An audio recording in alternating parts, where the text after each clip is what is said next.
Les decía que este tema de la comunicación forense para audiencias no técnicas es un tema importante porque como especialistas frecuentemente nos encontramos en situaciones donde debemos transmitir hallazgos muy técnicos y bueno, a mí me pasa mucho como matemática que de pronto me pongo a hablar de términos técnicos y la gente no me entiende lo que estoy hablando porque son conceptos complejos.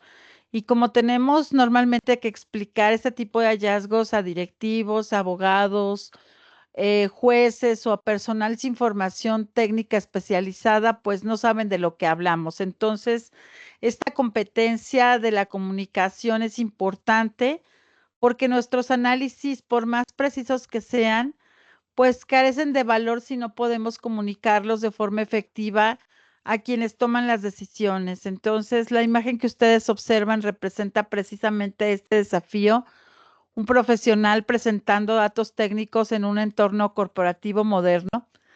Y este subtítulo que dice que una guía especializada para transformar hallazgos técnicos en información valiosa para la toma de decisiones gerenciales, y es que debemos desarrollar estas habilidades para hacer ese puente entre la complejidad técnica y la claridad ejecutiva.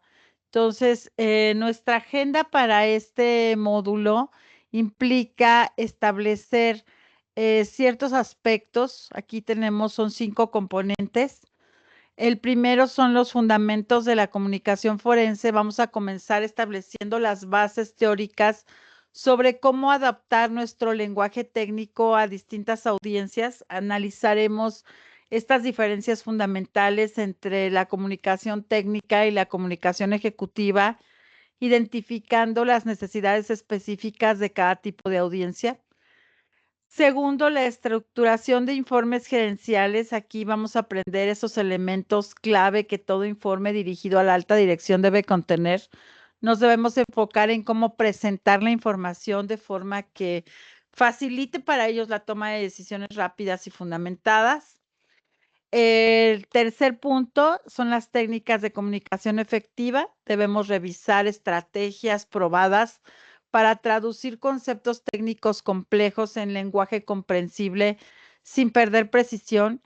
Y tenemos que estudiar el uso de analogías, visualizaciones y narrativas que faciliten la comprensión. Posteriormente, en el aspecto 4 sobre la presentación en entornos legales, porque en muchos casos de ciberseguridad, estos terminan en tribunales y es importante saber cómo actuar como testigo pericial. Hay que revisar protocolos, mejores prácticas y cómo comunicar hallazgos forenses en contextos judiciales. Obviamente, en cuanto a las mejores prácticas y recomendaciones, hay que establecer estrategias para optimizar de forma continua nuestra comunicación forense, compartiendo casos de estudio, haciendo ejercicios prácticos para consolidar el aprendizaje. Esta estructura nos va a permitir desarrollar competencias integrales en comunicación forense, preparándonos para enfrentar estos desafíos del campo profesional. Vámonos a entonces a ver este diapositiva sobre los tipos de informes forenses y sus audiencias. Primero, el informe técnico detallado. Este primer informe es un documento que está específicamente diseñado para investigadores, para técnicos y especialistas forenses que lo que requieren es conocer cuál metodología se utilizó, qué herramientas y cuáles hallazgos específicos surgieron de nuestra investigación. Entonces, aquí hay que incluir procedimientos técnicos detallados, es decir, cada paso del proceso de investigación tiene que estar completamente documentado de forma muy minuciosa. Comandos y herramientas específicas utilizadas, esta es importante, hay que especificar exactamente qué herramientas forenses empleamos y cómo fue que las configuramos. Y esta parte de la configuración, les reitero que es muy importante. Datos crudos y evidencia recopilada, es decir, toda la información obtenida debe presentarse sin una interpretación. El análisis técnico profundo, aquí incluimos el análisis detallado de cada hallazgo. Referencias a estándares forenses, aquí citamos normativas y mejores prácticas seguidas. Documentación de la cadena de custodia, aquí el elemento crítico para mantener la integridad legal de la evidencia. Luego viene el informe gerencial y este está orientado a directivos, ejecutivos y gente que toma decisión. Este tipo de personas necesitan comprender cuáles son las implicaciones del incidente para el negocio. Entonces, aquí no les interesa a ellos la parte técnica, por eso es que tiene que ser primero un resumen ejecutivo. Ahí presentamos los hallazgos en lenguaje accesible. Segundo, un impacto en el negocio y operaciones. Traducimos esos hallazgos técnicos a consecuencias empresariales. Le exponemos una parte legal y reputacional. Ahí es donde analizamos los riesgos desde una perspectiva integral. Exponemos recomendaciones accionables, proponemos medidas concretas y realizables.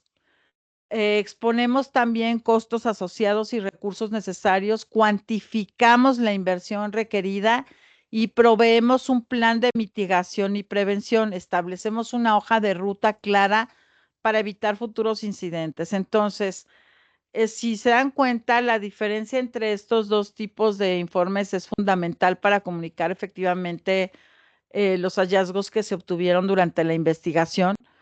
Así que mientras el informe técnico satisface todos esos requisitos legales y documentales, además, pues proporcionan la base probatoria necesaria para otros procedimientos judiciales.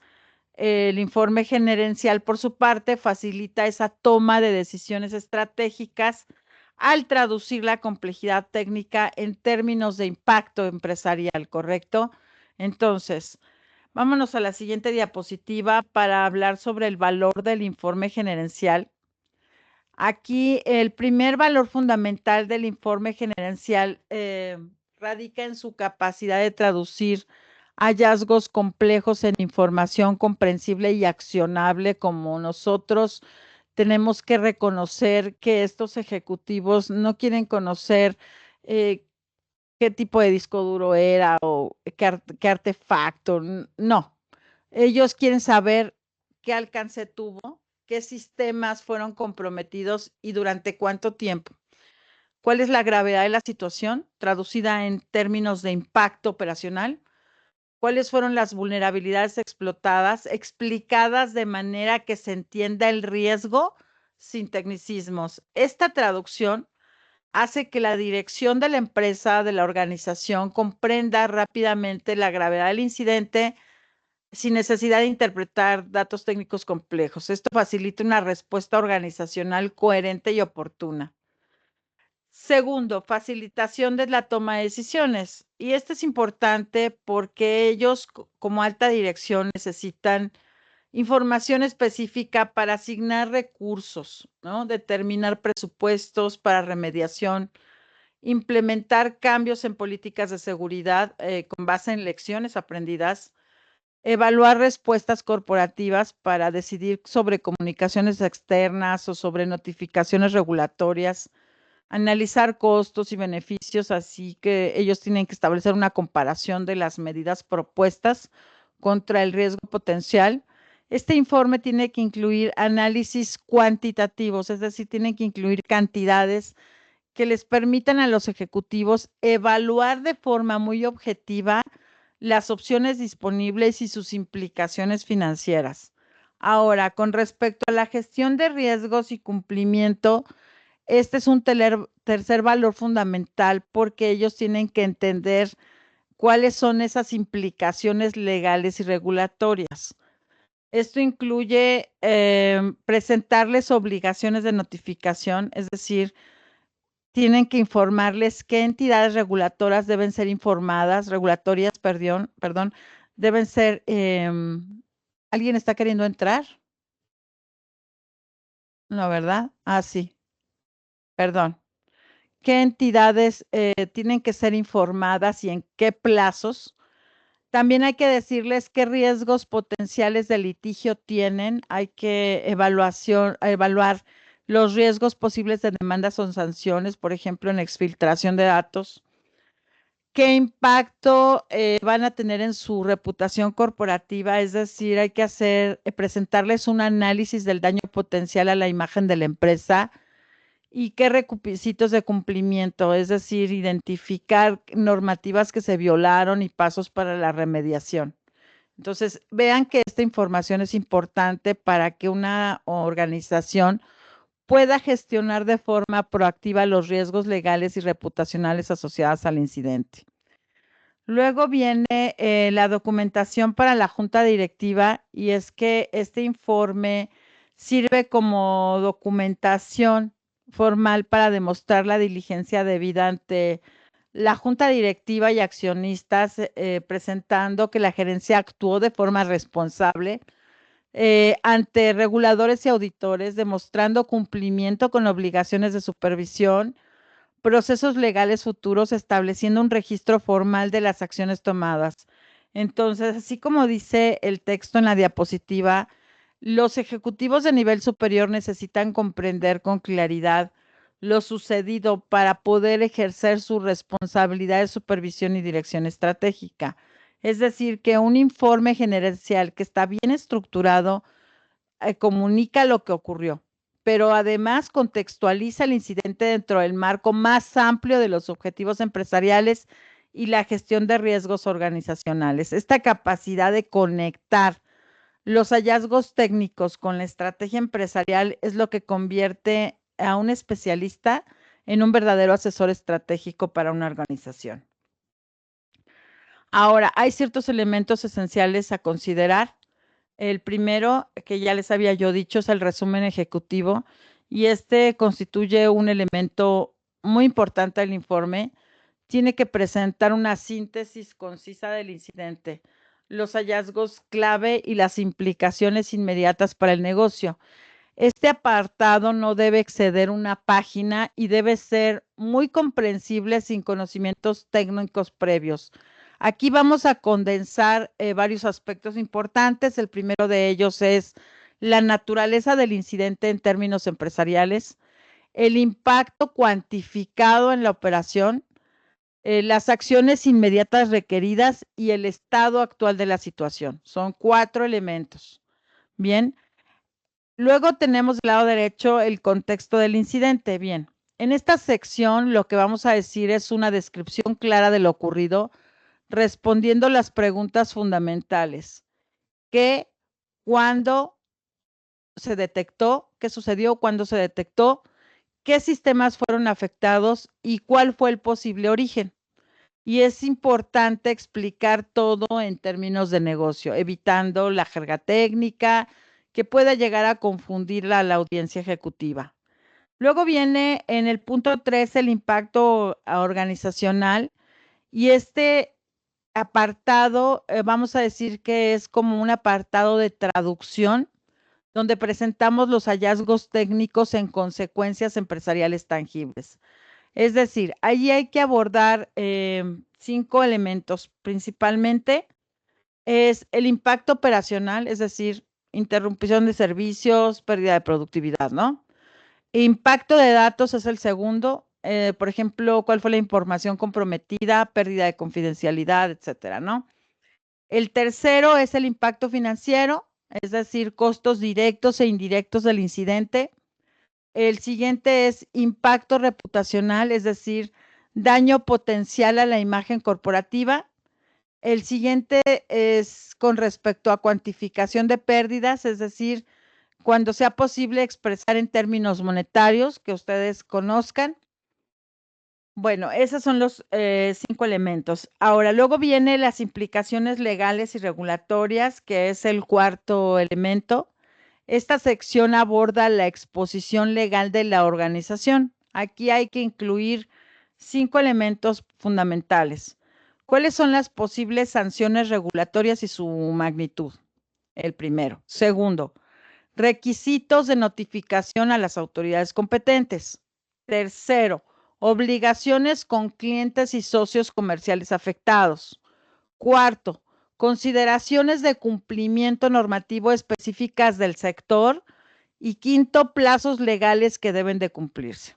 Ahora, En el apartado 5, las recomendaciones accionables deben ser concretas, priorizadas y realizables. Cada recomendación tiene que incluir, primero, una descripción clara de la medida propuesta. Segundo, cuáles son los recursos necesarios. Y estamos hablando tanto de humanos como tecnológicos como financieros. Tercero, la prioridad basada en el análisis de riesgo. Cuarta, calendario de implementación que se sugiera para llevar a cabo estas medidas. Y quinto, los responsables que ustedes proponen para cada acción. Luego viene el plan de prevención y lo que va a ayudar en este informe es a mostrar una visión estratégica y un compromiso con la mejora continua. Entonces, allí hay que establecer, por ejemplo, estrategias para reducir la probabilidad de incidentes similares. Hay que colocar mejoras en los procesos y los procedimientos, inversiones en tecnología de seguridad, así como también programas de capacitación y concientización. Y bueno, también controles de seguridad recomendados con una justificación empresarial. Por último, lecciones aprendidas. Esta sección da un valor agregado. Hay que colocar una reflexión sobre la efectividad de la respuesta al incidente, identificar sus fortalezas y debilidades en los procesos actuales, proponer mejoras específicas para casos futuros y documentar ciertos conocimientos valiosos que pudieran servirles a la organización. Entonces, esta estructura de 7 elementos no es arbitraria, responde básicamente a las necesidades específicas de información que tienen los ejecutivos para ejercer, o que necesitan los ejecutivos, más bien dicho, para ejercer su función de supervisión y toma de decisiones estratégica. Cada uno de estos elementos construye, si se dan cuenta, sobre el anterior, porque va creando una narrativa coherente y sistematizada que va a guiar a estos lectores desde la comprensión del problema hasta las soluciones propuestas y el aprendizaje organizacional. Entonces, hay que dominar esta estructura que les va a permitir comunicar de forma efectiva con una alta dirección, garantizando que sus hallazgos técnicos se traduzcan en acciones empresariales concretas y que fortalezcan la postura de seguridad de la organización. Ahora, en cuanto a las técnicas para traducir conceptos técnicos, estas hay que analizarlas, son importantes. Por ejemplo, aquí podemos hacer el uso de analogías. Y esta es una técnica que consiste en comparar conceptos técnicos con situaciones cotidianas. Aquí la audiencia puede comprender muy fácilmente. Por ejemplo, explicar un ataque de programa malicioso comparándolo con una infección viral en humanos permite que los ejecutivos comprendan inmediatamente conceptos como propagación o que entiendan conceptos como síntomas o necesidad de vacunación, que sería como una protección preventiva, ¿no? Un cortafuegos puede explicarse como un guardia de seguridad que verifica la identidad de todos los que intentan entrar a un edificio. La encriptación se puede comparar con un cofre fuerte que solo puede abrirse con la llave correcta, ¿no? Ese sería el uso de analogías. El segundo, con la visualización de datos, y es que esta parte es importante porque es una estrategia que implica transformar esos datos complejos en gráficos, diagramas o infografías, pueden ser también, que les transmitan la información de forma muy intuitiva, porque los gráficos de tendencias pueden mostrar el aumento de intentos de intrusión a lo largo del tiempo. Los diagramas de flujo, por ejemplo, pueden ilustrar cómo se propagó un incidente a través de la red. Las representaciones visuales del impacto pueden usar, por ejemplo, mapas de calor para mostrar áreas críticas afectadas. Tercero, eliminación de jerga. Aquí vamos a tener que sustituir términos técnicos por expresiones accesibles sin comprometer la precisión del mensaje, ciertamente. En lugar de utilizar, por ejemplo, exfiltración de datos, podemos decir robo de información confidencial. Para cambiar, por ejemplo, el término vector de ataque, lo podemos colocar como método utilizado para comprometer el sistema. Eso es más fácilmente entendible. En vez de decir vulnerabilidad de día cero, podemos decir debilidad desconocida previamente en el sistema, ¿correcto? Entonces allí estamos comunicando lo mismo, no estamos comprometiendo el sentido y la gente lo va a entender más fácil. La siguiente forma es con la contextualización. Esta técnica consiste en relacionar los hallazgos técnicos con procesos de negocio conocidos por la audiencia gerencial. Por ejemplo, para explicar cómo un ataque de negación de servicio afecta a las ventas en línea, para conectar la pérdida de datos con el impacto en la satisfacción del cliente, para vincular las vulnerabilidades con riesgos específicos para las operaciones diarias, ¿no? Entonces ahí estamos contextualizando lo que está sucediendo, cómo se están perdiendo las ventas o cómo está afectando ese sentimiento del cliente o cómo está afectando las operaciones. La siguiente es la narrativa estructurada. Ahí vamos a presentar los hallazgos como una historia coherente, con introducción, desarrollo y conclusión. Esto siempre va a facilitar la comprensión, porque si nosotros ponemos una introducción, estamos estableciendo el contexto y la importancia del incidente. Si ponemos un desarrollo, estamos narrando cronológicamente cómo ocurrió el incidente y una conclusión va a presentar las implicaciones y los pasos siguientes. De hecho, hay muchos gerentes o directores que se ahorran todo y se van directo a las conclusiones. Entonces, las conclusiones tienen que ser muy claras porque hay gente que eso es lo que primero que todo revisa, ¿no? Luego, el siguiente sería el foco en consecuencias, perdón, y este es importante para enfatizar el qué significa por encima del cómo funciona. Es decir, que en lugar de explicar los detalles técnicos de un ataque, enfóquense en sus consecuencias empresariales. Hay que traducir vulnerabilidades técnicas a términos de riesgo financiero reputacional, conectar las medidas de seguridad propuestas con beneficios tangibles para el negocio.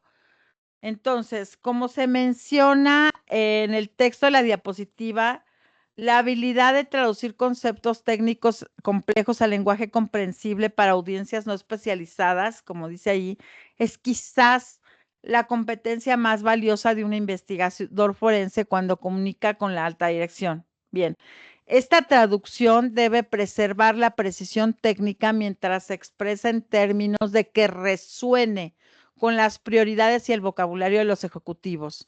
Hay que dominar estas técnicas porque esto nos ayuda a mejorar nuestra efectividad comunicacional y también eleva nuestro valor como profesionales, transformándonos en técnicos especializados, como asesores también muy valiosos, capaces de influir de forma positiva en las decisiones de seguridad organizacional. Ahora, veamos este ejemplo antes y después de la traducción técnica, ¿no? Revisemos este ejemplo práctico de cómo aplicar estas técnicas de traducción que hemos visto en la diapositiva anterior. Y este caso nos ilustra perfectamente la transformación necesaria para comunicar estos hallazgos forenses a audiencias ejecutivas. Observemos primero la versión técnica original en el lado izquierdo. Este es el tipo de redacción que típicamente encontramos en nuestros informes forenses técnicos. El análisis forense reveló que el atacante explotó una vulnerabilidad de desbordamiento de buffer en la aplicación web, obteniendo acceso privilegiado mediante un ataque de inyección SQL. Posteriormente, el perpetrador implementó una puerta trasera con conexiones cifradas que evadían los sistemas IDS y IPS, permitiéndole exfiltrar 2.3 gigabytes de datos en la base de datos principal a través del puerto 443. Cualquier ejecutivo va a decir que, ¿qué? Bueno, pues esta descripción, ya sabemos que es técnicamente precisa y completa, presenta varios problemas para este tipo de audiencia. Primero, está utilizando técnica especializada que requiere conocimientos previos. Se enfoca en cómo el técnico, cómo es la parte técnica más que lo que significa. No proporciona contexto sobre el impacto empresarial y carece de cuantificación comprensible del daño. Entonces, cuando nosotros lo traducimos a una audiencia gerencial, decimos, la investigación determinó que un atacante aprovechó un fallo de seguridad en nuestro sitio web corporativo para obtener acceso no autorizado. Una vez dentro, instaló un mecanismo oculto que le permitió extraer información confidencial sin ser detectado por nuestras defensas. Aproximadamente 2.3 gigabytes de datos de clientes fueron comprometidos, lo que equivale a aproximadamente 50,000 registros personales que incluyen nombres, direcciones y números de tarjetas de crédito. Bueno, ya supo de qué estamos hablando, ¿no? Entonces, aquí hay ciertos elementos clave, por ejemplo, el desbordamiento de buffer, dijimos fallo de seguridad.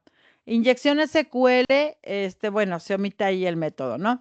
Puerta trasera, mecanismo oculto, dijimos. Sistemas IDS, IPS, nuestras defensas.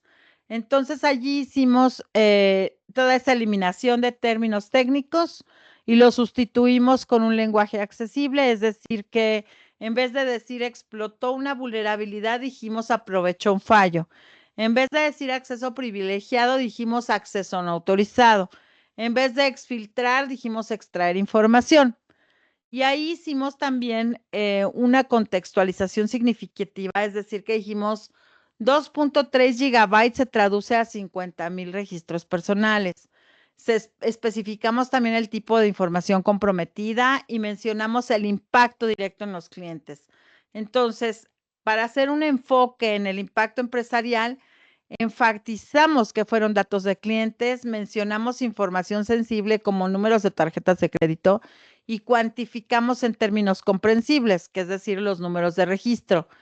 ¿Cuáles son los beneficios de esta traducción? Pues que la versión traducida logra varios objetivos críticos. Primero, mantiene la precisión sin utilizar jerga especializada. Comunicamos la gravedad del incidente sin tecnicismos.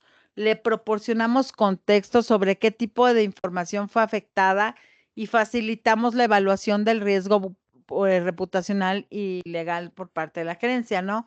Entonces, ¿cuáles son las lecciones clave? Pues bueno, para empezar, este ejemplo demuestra que la traducción efectiva no significa simplificar excesivamente o perder precisión. Por el contrario, requiere comprensión profunda tanto del aspecto técnico como del contexto empresarial. También demuestra habilidad para identificar qué información es verdaderamente valiosa para la audiencia, nuestra capacidad de recontextualizar datos técnicos en términos de impacto empresarial y sensibilidad para comunicar gravedad sin crear pánico innecesario. Entonces, es importante asegurar que estos hallazgos que nosotros vamos obteniendo sean comprendidos y que las personas que toman las decisiones puedan actuar apropiadamente en sus niveles de competencia, ¿no? Vámonos a la siguiente diapositiva sobre la visualización efectiva de los datos forenses. Y aquí es que em, no es simplemente que nosotros nos pongamos a hacer gráficos de pie que nos gustan tanto, sino que tengamos que traducir complejidad técnica en claridad visual. Cuando convertimos registros, métricas y patrones de ataque en elementos visuales, logramos que los ejecutivos comprendan con una sola mirada la magnitud, el alcance y las implicaciones de un incidente de seguridad. Para empezar, tenemos que usar líneas de tiempo. ¿Por qué? Porque son una herramienta fundamental para representar la secuencia cronológica de eventos durante un incidente de seguridad, y sus características principales son una representación cronológica clara, es decir, que este tipo de gráficos muestren exactamente cuándo comenzó el ataque, cuánto duró y cuándo fue detectado. Segundo, puntos clave identificados, porque hay que marcar en la línea temporal esos momentos críticos como la interrupción inicial, los movimientos laterales, la exfiltración de datos, ¿no?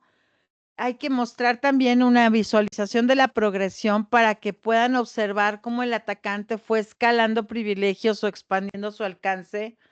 También colocar tiempos de respuesta. Hay que mostrar allí la rapidez o demora en la detección y respuesta del incidente.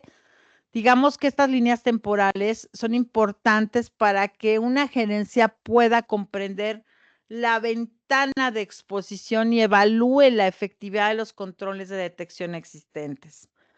Luego tenemos del lado derecho los mapas de calor, que son súper valiosos y muy efectivos para comunicar, por ejemplo, concentración de riesgo o actividad maliciosa. Este tipo de mapas de calor nos permiten hacer una identificación visual inmediata. Los colores intensos señalan áreas de mayor riesgo o compromiso. Ya sabemos que el rojo es como el más, el que denota alerta, ¿no? Priorización, nos dan priorización intuitiva, es porque nos facilitan la identificación de sistemas críticos que requieren atención inmediata, codificación por colores estratégica, rojo para riesgo, como ya dije, amarillo, medio para verde para el bajo, ¿no? Apoyo a decisiones de remediación, ayudan a asignar recursos donde más se necesitan, ¿no? Entonces, este tipo de gráficos o visualizaciones les permiten a ellos comprender de una sola mirada dónde deben concentrar sus esfuerzos de remediación y qué áreas del negocio están más expuestas o desprotegidas. Luego vienen los diagramas de red. Estos nos van a ayudar a ilustrar el recorrido del atacante a través de la infraestructura. Es decir, ya saben que tenemos una topología, cómo se divide, cómo se establece y todo esto, pues hay que ilustrar ese recorrido, hay que colocar una trayectoria del ataque que esté claramente visualizada y así mostrar cómo el atacante se movió entre los sistemas, cuáles fueron los puntos de entrada y de salida. Hay que identificar claramente dónde comenzó y terminó el compromiso. Hay que mostrar en esos diagramas de red cuáles fueron los sistemas comprometidos. Hay que destacar visualmente qué equipos fueron afectados, ya sea con colores, ya sea con algún tipo de marca.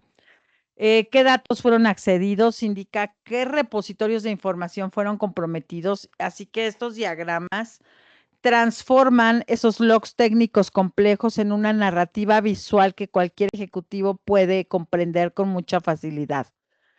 Luego vienen los gráficos de impacto y estos son importantes para comunicar ciertas consecuencias empresariales. Por ejemplo, en cuanto a cuantificación visual, se pueden presentar pérdidas financieras, registros comprometidos o tiempo de inactividad. También para comparaciones contextuales, porque permiten contrarrestar el impacto actual con incidentes previos o estándares de la industria. Para mostrar proyecciones de consecuencias, porque es de la forma en que se puede visualizar el impacto potencial de no tomarse las medidas correctas.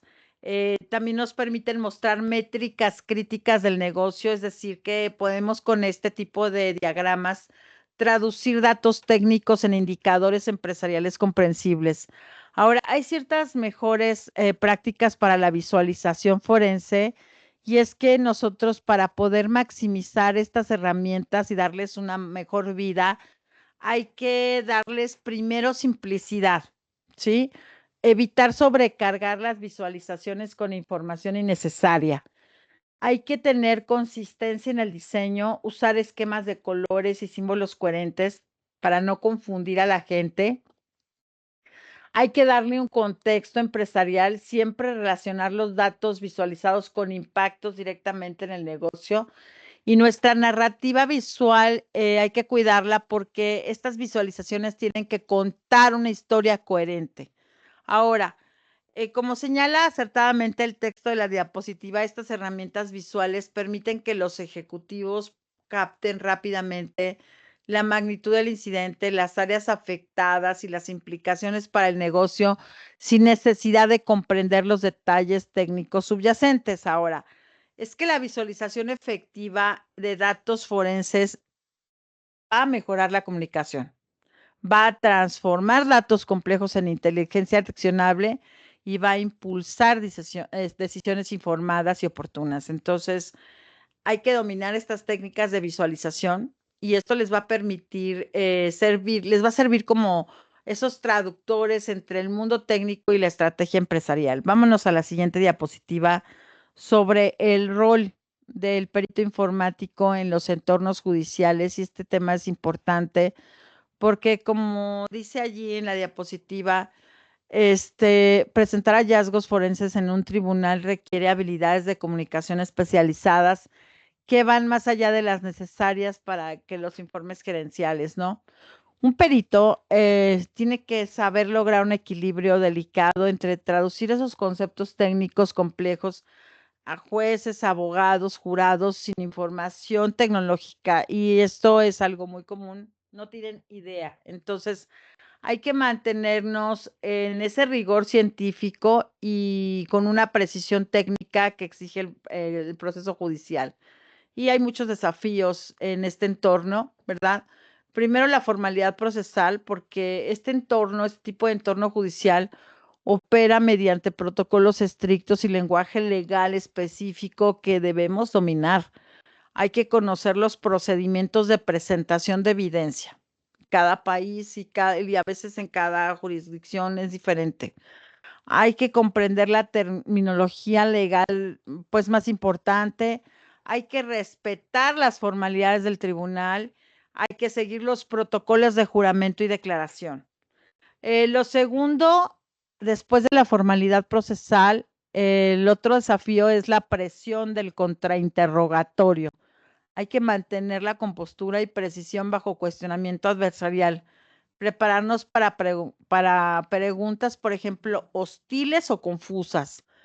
Mantener respuestas claras y consistentes. No especular jamás, más allá de nuestra experiencia y defender siempre nuestros hallazgos sin parecer parciales, ¿no? Luego, otro desafío es la explicación de metodologías, y esto es importante porque nosotros tenemos que justificar procedimientos técnicos de forma muy comprensible. Hay que explicar, por ejemplo, por qué se utilizaron ciertas herramientas contra otras. Muchas veces te preguntan por qué no usó esta otra. Hay que demostrar cuando a veces tienen abogados que han sido asesorados por otros peritos, ¿no? De pronto el otro perito les dice cosas que pudieran hacernos caer en una contradicción, y hay que tener cuidado con ese tipo de cosas. Hay que demostrar que se siguieron estándares reconocidos, hay que validar la confiabilidad de los métodos empleados y hay que establecer la cadena de custodia de la evidencia. Luego, otro desafío es la credibilidad y la objetividad, así que cuando somos peritos tenemos que presentarnos como expertos imparciales, demostrar nuestras cualificaciones profesionales, siempre hay que mandar nuestras cédulas, ¿no? Nuestra cédula profesional, mantener la neutralidad absoluta en nuestro testimonio, no debemos de favorecer nunca a nadie, porque no es nuestro trabajo. Nuestro trabajo es presentar hallazgos, no favorecer a nadie. Reconocer las limitaciones cuando existen, porque de repente hay tecnologías que no se pueden analizar. Por ejemplo, hay que nos encontramos con procesos encriptados o con información encriptada, pues hay que reconocer esas limitaciones, evitar opiniones que excedan nuestra competencia técnica, ¿no? No podemos dar opiniones. El siguiente limitación es la limitación temporal.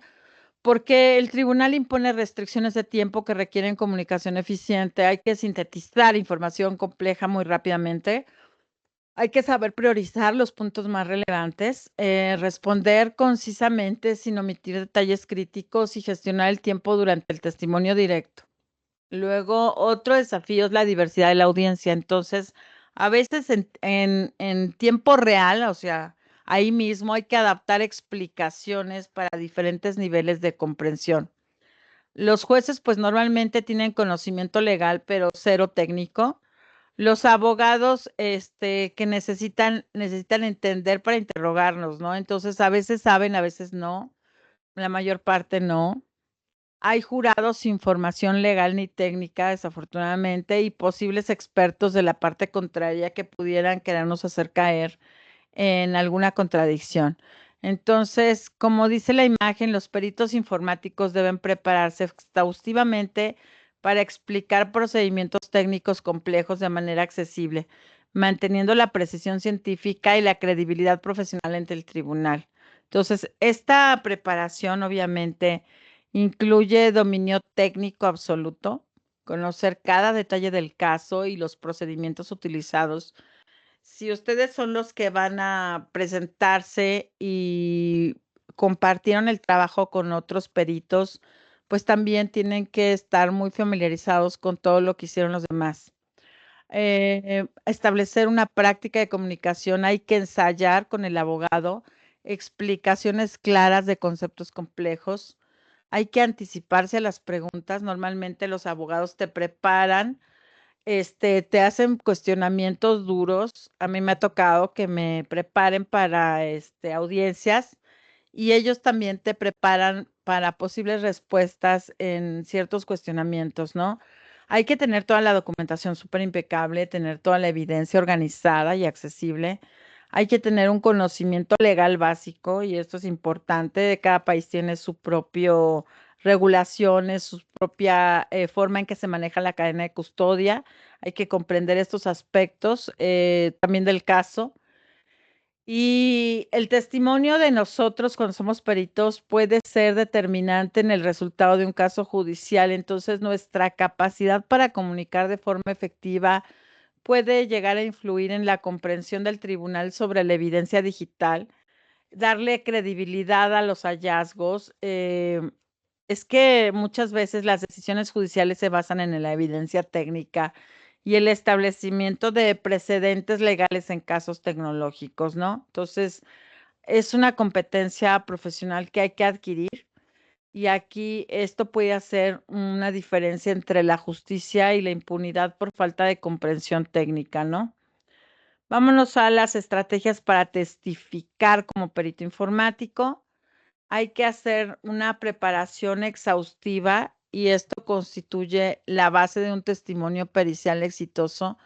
Esta estrategia requiere revisión minuciosa del caso, lo que les decía yo hace rato, estudiar cada aspecto técnico hasta dominar completamente los detalles, anticiparse a las preguntas, prever tanto las preguntas directas como las del contrainterrogatorio, prepararnos para explicar de forma clara, desarrollar formas accesibles de explicar cada concepto técnico, ensayo de respuestas, hay que practicar las respuestas para cuestionamientos potencialmente hostiles, porque eso se los aseguro. Familiarizarse con la evidencia, conocer perfectamente toda la documentación y evidencia digital relacionada. Entonces, aquí, el problema es que no se nos entienda, porque entonces allí sí podemos tener un problema a la hora de defender una situación.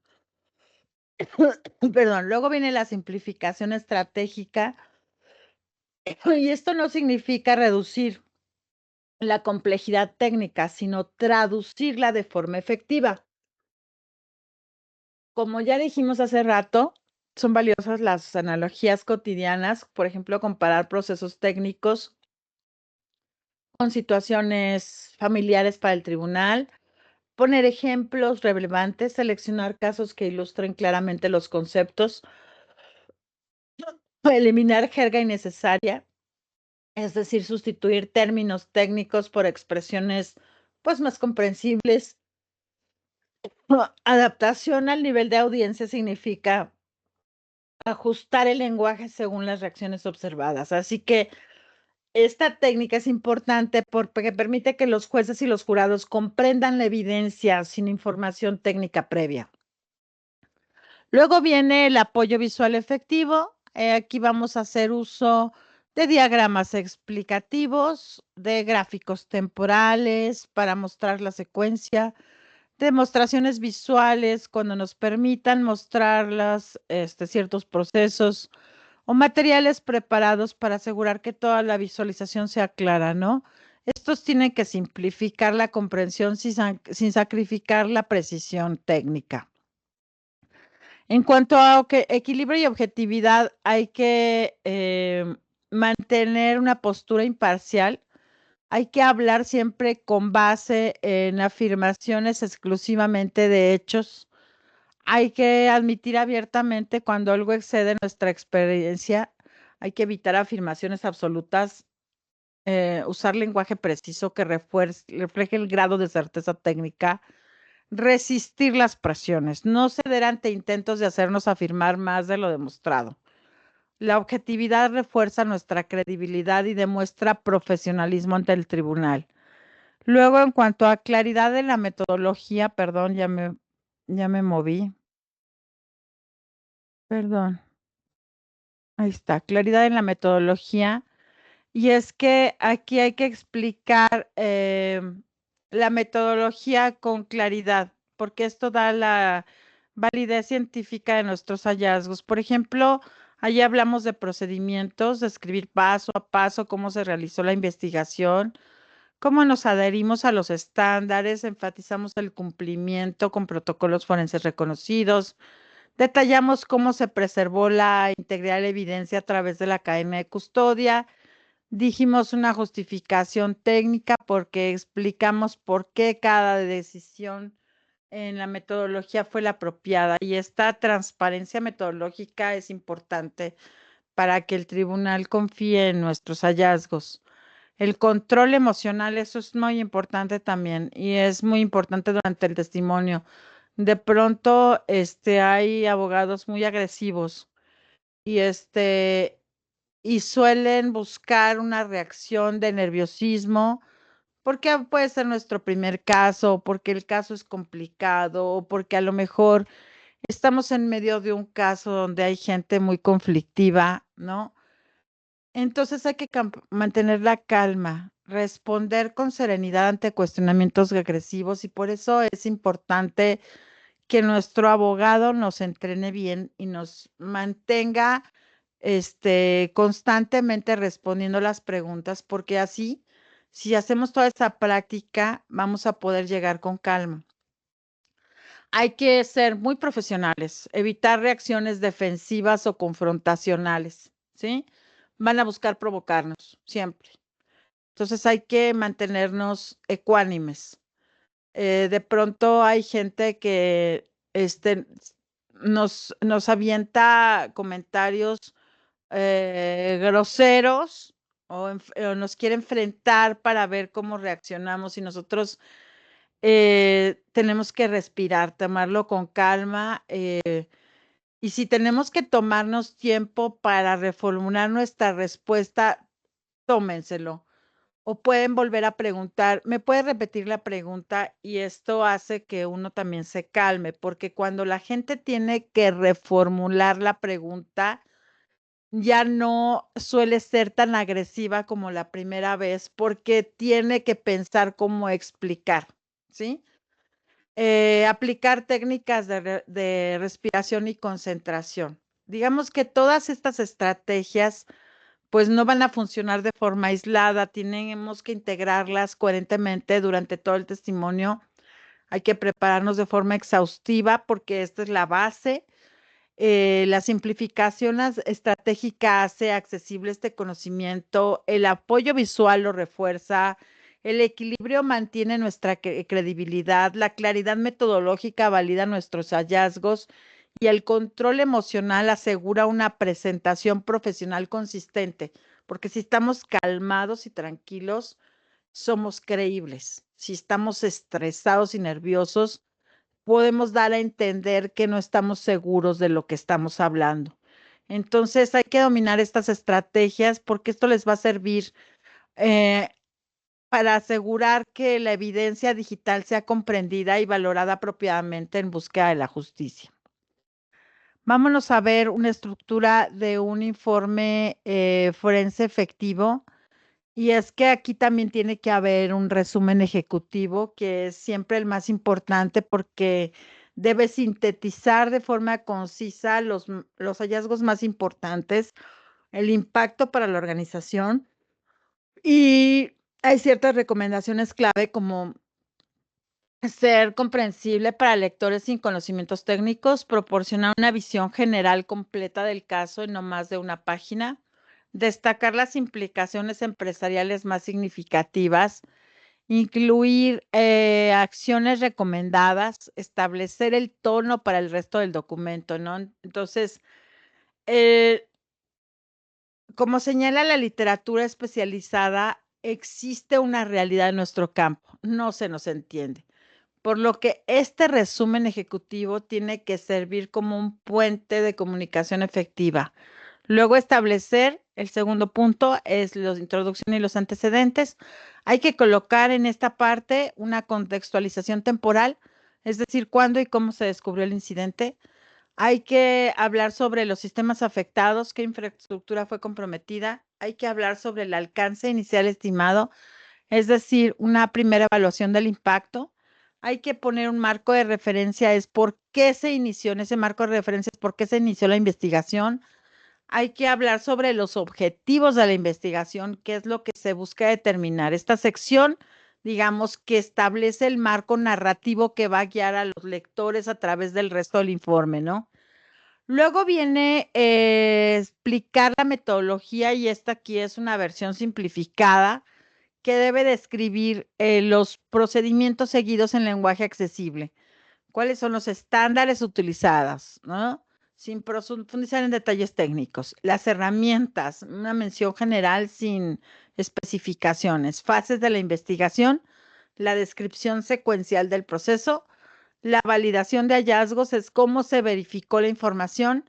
La preservación de la evidencia es confirmación de que se siguieron los protocolos apropiados y la clave está aquí en demostrar rigurosidad metodológica sin abrumar con tecnicismos, ¿no? Esta es la parte de metodología. Luego, los hallazgos principales, aquí se presentan todos los artefactos por impacto o cronología, ¿no? Puede ser cualquiera de los dos que ustedes decidan. Por ejemplo, descubrimientos más relevantes priorizados por su impacto empresarial, datos técnicos traducidos, convertidos en información significativa para la empresa, evidencia visual con gráficos y diagramas que faciliten la comprensión, conexión con objetivos empresariales, cómo afecta cada hallazgo a la organización. Y esta sección lo que debe hacer es traducir datos técnicos en información significativa para la empresa, evitando jerga especializada. Luego viene el análisis de impacto. Bien, aquí hay que evaluar las consecuencias del incidente en múltiples dimensiones. Por ejemplo, en el impacto operacional, vamos a decir que ahí puede ser interrupción de servicios y procesos críticos. En impacto de datos, por ejemplo, información comprometida y su sensibilidad.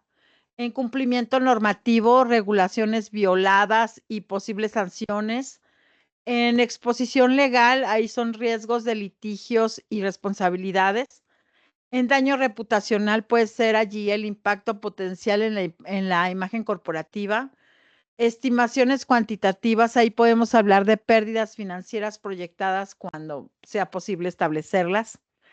Luego viene, después del análisis de impacto, las recomendaciones y aquí estas tienen que ser concretas y categorizadas por urgencia. Medidas inmediatas, acciones críticas para contener el daño, mejoras a corto plazo, o sea, cambios implementados en semanas, estrategias a largo plazo, ahí hay que hablar de transformaciones estructurales si es que son necesarias. Luego hay que abordar la dificultad de la implementación, es complejidad técnica y organizacional. Hay que hablar sobre el beneficio esperado, es decir, el ROI, el retorno de inversión y la reducción del riesgo. Y sugerir responsables, quién es el que debe liderar cada iniciativa, ¿no? Ahí en esta parte de las recomendaciones, cada recomendación tiene que vincular claramente los hallazgos presentados con acciones específicas, ¿bien? Y luego tenemos al final la conclusión y los próximos pasos. Este cierra el informe con una visión clara del camino a seguir. Por ejemplo, ahí tiene que establecer en la conclusión la síntesis de los puntos claves, una manera de reforzar los mensajes principales, un plan de acción claro, secuencia lógica de implementación, responsabilidades definidas, asignación clara de tareas, plazos sugeridos ahí con un calendario realista de ejecución y métricas de éxito, es decir, cómo se va a medir el progreso para que eso sea implementado. Esta estructura que ustedes observan de 7 elementos no es así como que inventada ni arbitraria. Cada componente cumple con una función específica en la comunicación efectiva de hallazgos forenses. La progresión lógica desde el resumen ejecutivo hasta los próximos pasos crea una narrativa coherente que va a facilitar esa comprensión y esa toma de decisiones informada. Entonces, hay que dominar esta estructura para producir informes que no solo documenten incidentes, sino que impulsen cambios organizacionales positivos y fortalezcan la postura de seguridad empresarial. Vámonos hacia los errores más comunes. Por ejemplo, estos son los 6 errores más comunes o más frecuentes que se cometen.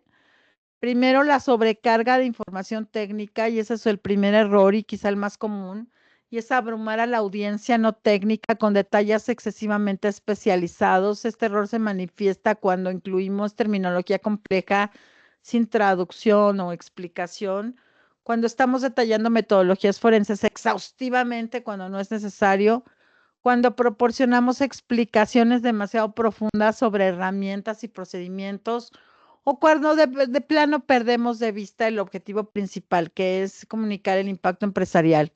Este error genera desconexión y dificulta la comprensión de los mensajes verdaderamente importantes. Los ejecutivos necesitan entender las implicaciones, no los detalles técnicos minuciosos.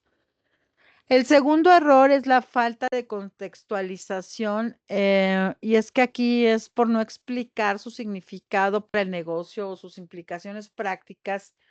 Cuando nosotros estamos, por ejemplo, presentamos datos aislados, los hallazgos pierden valor y aplicabilidad. La audiencia entonces ya no puede conectar la información con sus preocupaciones empresariales. Obviamente se dificulta la evaluación del verdadero impacto organizacional y las decisiones se van a tomar sin comprender completamente las consecuencias. Entonces, cuando no damos un marco de referencia apropiado, aunque tengamos hallazgos muy importantes, estos pueden ser tomados de irrelevantes por las personas que toman decisiones. El siguiente error es la ausencia de recomendaciones claras, y este también es un error cuando no proporcionamos soluciones concretas y accionables. Así que informamos, es como si fuéramos al médico y nos dice, pues tienes gripa, te puedes ir a tu casa. Bueno, sí, tengo gripe. Entonces no te va a prescribir nada. Usted tiene, no sé, una enfermedad rara y no te dice qué, ni cómo le vas a atender. Pues ahí la gente, cuando damos un informe así, donde no decimos cómo solucionarlo, pues este informe va a perder gran parte de su valor para la toma de decisiones, que ese es su objetivo, ¿no? Va a dejar a los ejecutivos sin una ruta clara de acción, no va a cumplir con las expectativas de orientación estratégica. ¿Para qué lo contraté si no voy a sacar nada de esto? O sea, sí ya me dijo que fue un ransomware, pero no me dijo qué tengo que hacer para evitarlo, ¿no? Puede inclusive generar parálisis decisional por falta de dirección. Entonces, esta gente que toma decisiones espera que nosotros como expertos pues sí identifiquemos el problema, ¿no? Pero que también propongamos caminos viables de solución. El otro error grave es la estructura desorganizada, y es que cuando nosotros presentamos información sin una progresión lógica o una jerarquía clara, o mezclamos hallazgos críticos con detalles menores y no los distinguimos, o tal vez que tengamos una ausencia de hilo conductor de forma narrativa que esté guiando al lector, o que nuestras conclusiones no derivan de los datos presentados. Entonces, eso es una estructura desorganizada y eso significa que nuestra cabeza no está en su lugar. Entonces, eso habla mal de nosotros. Hace que incluso la información, aunque sea muy valiosa, se pierda en ese caos, ¿no? Pues hay que buscar que siempre sigamos una estructura. Ya les di yo la estructura, cómo debe de ir y lo que debe contener cada sección. El otro error es subestimar a la audiencia, ¿no?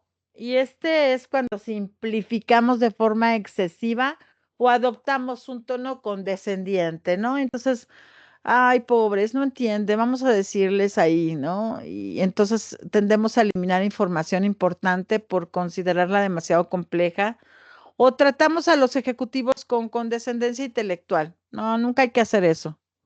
No respetamos su inteligencia y experiencia empresarial de la audiencia. Hay gente que está en grados directivos que no son, a veces son ingenieros, me he topado con ingenieros industriales o ingenieros de otro tipo, sobre todo industriales, que son gente muy preparada, ¿eh?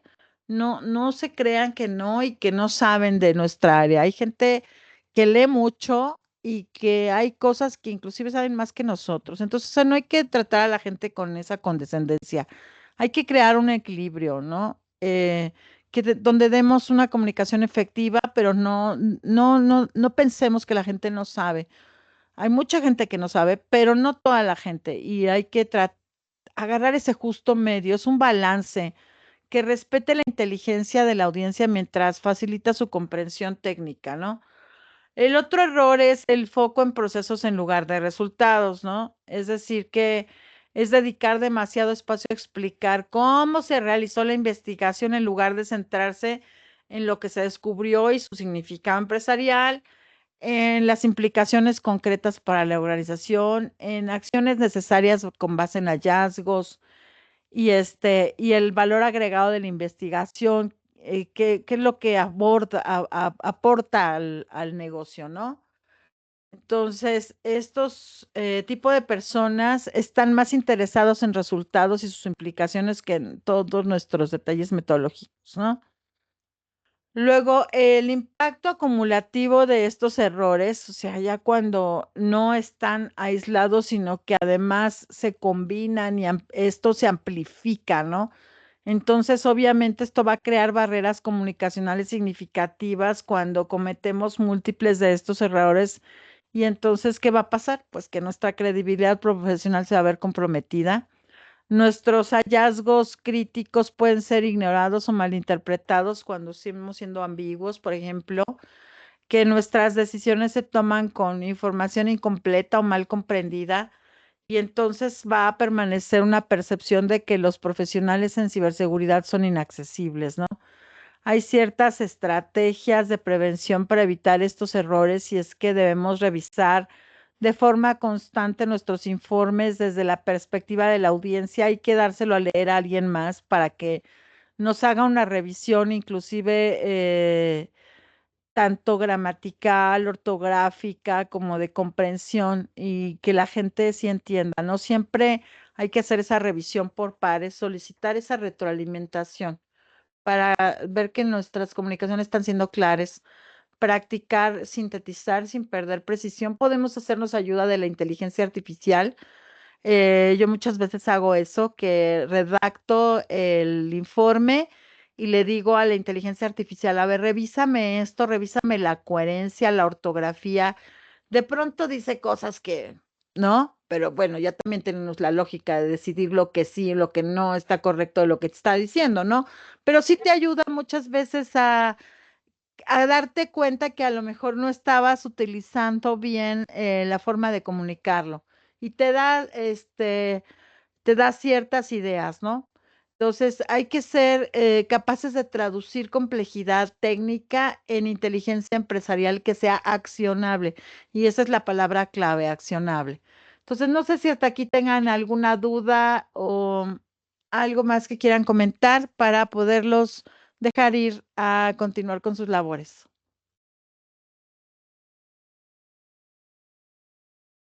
No, profe, de mi parte muy completa la información. Gracias, Luz. Adelante, Edgar. Muy buenas noches. Hola, Edgar. Buenas noches. Qué gusto verte por acá.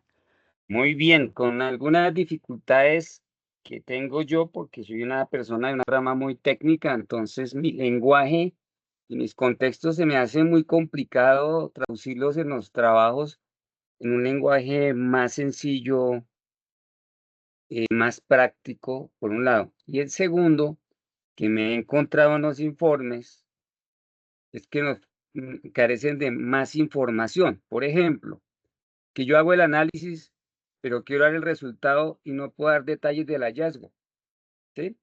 Porque, Ajá. digamos, los hallazgos son muy superficiales, nos dicen nosotros, digamos que usamos la herramienta FTK Autopsy y la herramienta Text Explorer de Windows para detectar los archivos más recientes utilizados que están conexos con el delito, pero no vemos los archivos, no hay detalles.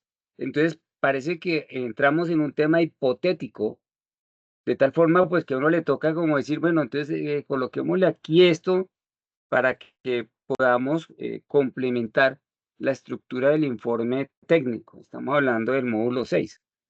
Ajá. Entonces, mi dificultad es que a veces carezco carece de esa información en detalle, porque digamos, si vemos el contexto del documento del laboratorio final, pues son 2 paginitas, y no en base a 2 páginas, pues tiene que armar una serie de argumentos al respecto. Y de Eso ha sido como suposiciones. el inconveniente que he tenido, pues he sufrido un poquito porque uno dice, bueno, ¿yo qué hago acá? ¿Sí? Porque pues para consolidar el informe, entonces le toca a uno a veces entrar en el ámbito de la especulación, si se puede decir, no creo que sea un término muy duro, sino digamos más hipotético. Entonces le toca a uno llenar el informe ahí como suavecito porque le falta a uno, digamos, en el marco real sabemos que se van a encontrar cosas más detalladas, ¿no? Si uno a una autopsia y uno hace la exploración, pues encuentra los archivos residuales, puede encontrar los archivos de Excel, puede encontrar las páginas en caché que tiene HTML al cual accedió la persona, etcétera, etcétera, ¿no? Entonces, nos falta un poquito más como que untarnos de la realidad y ese sería como mi punto de vista. Espero no estar desfasado porque es lo que estoy viviendo. Muchas gracias. No, Edgar, estás en lo correcto. Yo también, cuando leí el incidente, me pareció demasiado, no sé, poco complejo, ¿no? Como que no traía toda la información para todo lo que nos están pidiendo hacer. En eso yo coincido contigo y bueno, pues sí nos toca un poco eh, plantear cómo sucedió, ¿no? Entonces, obviamente en la práctica, en la realidad, pues todo eso se informa que no se observa esto o no se observa lo otro o no se tiene esa información. Tú no puedes hacer un análisis forense si no tienes todas las evidencias, eso es claro, ¿no? Normalmente tienes pues los archivos, los metadatos y de pronto si te mandaron capturas de pantalla y no traen ni la URL, tú ahí tienes que marcar que no es suficiente, no es consistente para hacer una evaluación, ¿no? Pero aquí, bueno, pues sí tenemos que jugar un poco con dar un contexto para poder presentar un informe que nos ayude a desarrollar esas habilidades, ¿no? Y ese es el objetivo, ¿no? Entonces, no sé si con eso resuelvo un poco tu problemática. No, es correcto. Lo que pasa es que cuando uno empieza a escribir es que empiezan cuando ya tenía las soluciones, me cambian las premisas. Entonces, digamos, uno arranca y a mí me pasa, voy leyendo y bueno, ¿y ahora qué coloco aquí? Entonces, ahí se bloquea uno un poco, porque digamos en la cronología de los eventos y actividades, yo hice un plan, un árbol de cronología, pero cuando hablamos de cronología se colocan las etapas y hay que precisar las fechas. Entonces, sabemos que del incidente a determinada hora se Ajá, detectó una conexión de tipo P2P directa sin así control es. ni verificación de tráfico, que es una violación a las políticas de acceso de la Ujú. compañía ACME.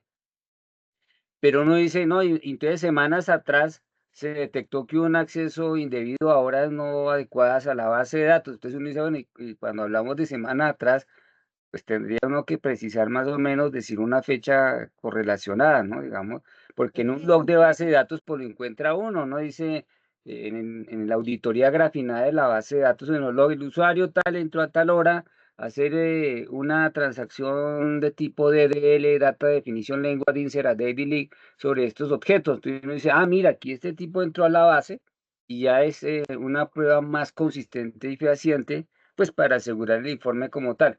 Entiendo y comprendo el escenario, sí, es claro, digamos, nos toca con las herramientas que nos den.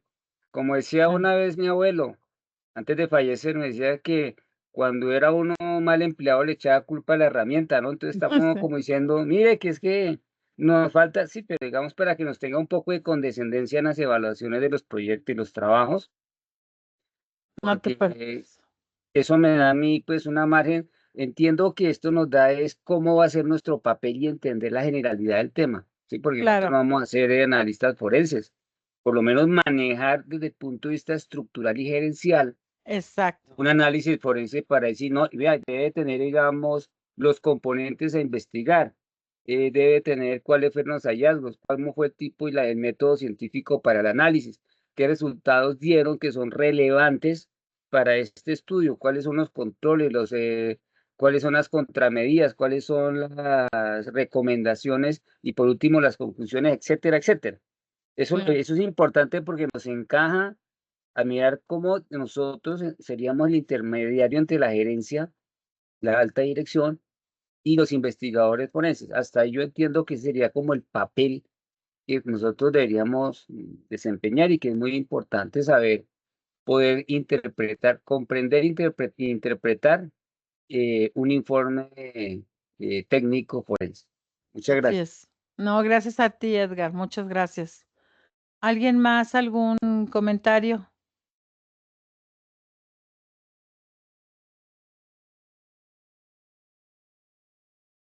Darío, Fabián, Diana. No, señora. Ok. Pues bueno, los dejo ir a descansar. Los veo el próximo lunes. Si tienen actividades pendientes, por favor envíenmelas.